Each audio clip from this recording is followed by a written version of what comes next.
And welcome back. Well, if the polls are anything to go by, things are not looking good for the Trump campaign. But as we saw in 2016, the race could be a lot tighter than the polls are showing. Of course, when I caught up with Steve Bannon a bit earlier, I asked him for his prediction for the presidential race. Here's what he had to say. Obviously, back in 2016, you had run the campaign for Trump. Many people credit you in a large part with Trump's victory, and they say it was a masterful campaign. What's your view of the Trump campaign this year under Bill Stepien? I think, Bill, when they made the change in June, a lot of the donors had come to me about stepping into the campaign. I said, look, the campaign is very different in 20 than it was in 16. Stepien's a fantastic guy. He ran the ground game for us.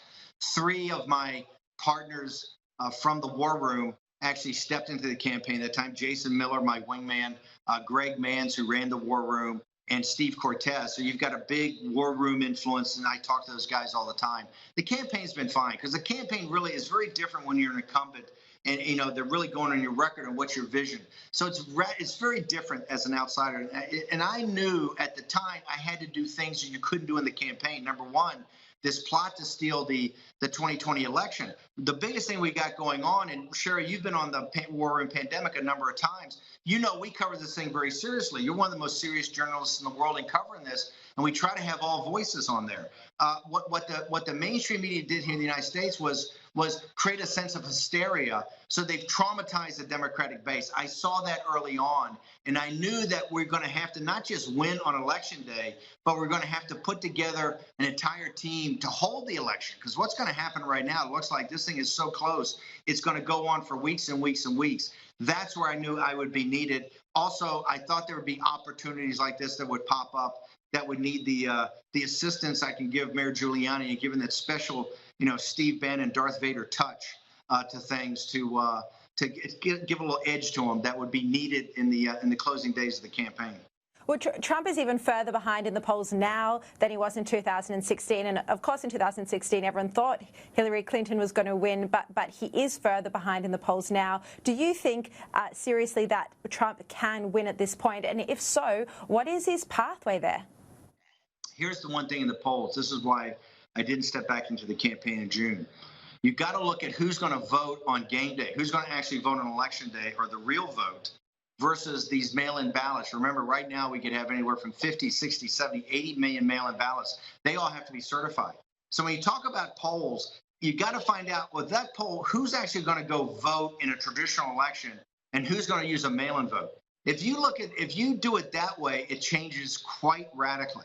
So just keep your Australian audience to understand their polls and their polls. And look, I was the guy from the beginning who told President Trump he was going to win 100% metaphysical certitude, because I kind of see how we can put this together. This thing is much closer than it's being reported. A lot of this is just the mainstream media kicking up the dust. The national polls are never going to win because that takes into account California, New York, Illinois, these massive blue states with these massive cities. So it's the electoral vote in the battleground states in Florida, Ohio, Pennsylvania, Michigan, Wisconsin, Arizona, North Carolina. These are dogfights. But the key thing is who's going to bring out low propensity voters. What we did in 2016 was bring out people who don't traditionally vote.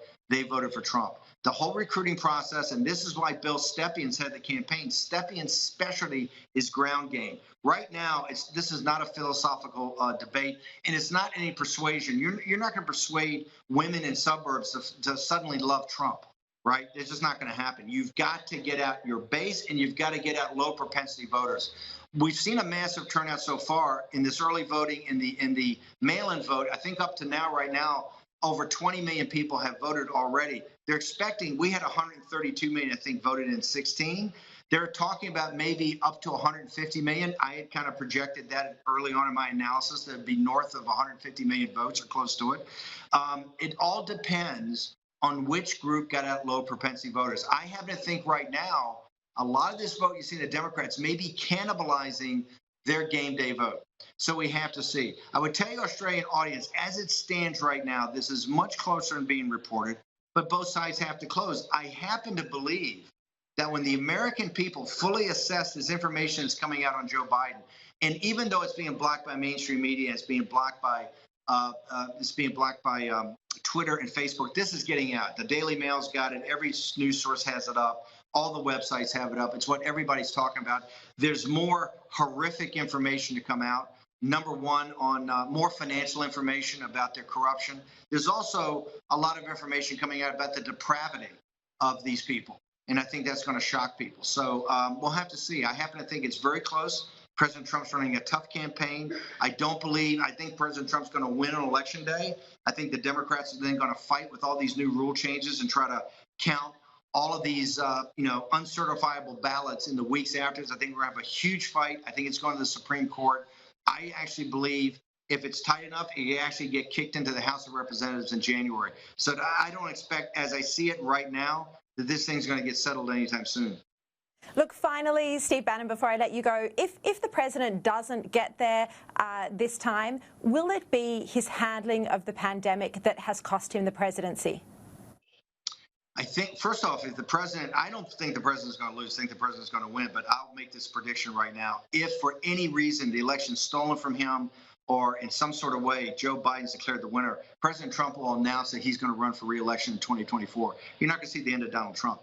Donald Trump is the head of a populist nationalist movement here in the United States. I think President Trump realizes now that we needed more populism and more economic nationalism. I think a lot of things that people in the establishment of the Republican Party and also in his administration convinced him of, he's just going to do away with. He'll be much more populist and nationalist in a second term. And if there was any reason that he was to lose, which I don't think will happen, however, if it does, Trump will announce right away, I think he's running in 2024, and he'll take on all comers and be reelected then. So I think that this is a movement in this country. Its focus, one of the big focuses is to basically confront the Chinese Communist Party and make sure that their business model does not spread throughout the world. And I think there's many, many people in this country assisting the Chinese people in their liberation. So this is a historic moment in American political history, a historic moment in American history. And I don't think President Trump's going anywhere. Steve Bannon, thank you very much for your time. Really appreciate it.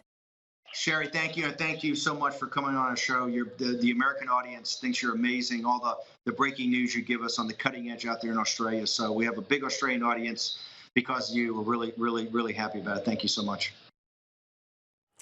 And that was the former White House chief strategist Steve Bannon with a prediction that if Trump loses, he will be back for re-election in 2024 in a version that is even more populist and even more nationalist. What a thought.